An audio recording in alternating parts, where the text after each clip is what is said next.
Сәлем достар, бүгін біз сіздермен сметанник пирогын дайындайтын боламыз.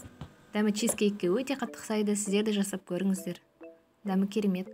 Ол үшін бөлме температурасына сары майымыздың үстіне қантымызды салып, жақсылап миксерлеп аламыз. Және 2 жұмыртқаны салып, тағы араластырамыз. Bir қалыпты болғаннан кейін ұнымызды да салып, осылай жайлап араластырып аламыз. Міне осымен қамырымыз дайын болды. Енді крем дайындаймыз. Кремімізге мен жұмыртқа мен қаймақты осылай жақсылап тұрып араластырып аламыз.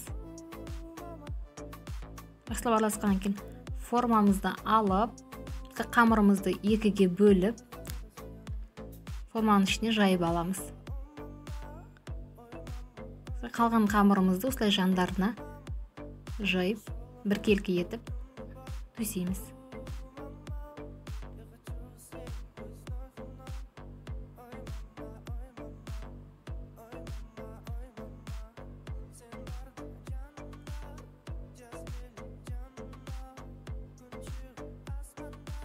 Енді ортасына кремімізді құямыз.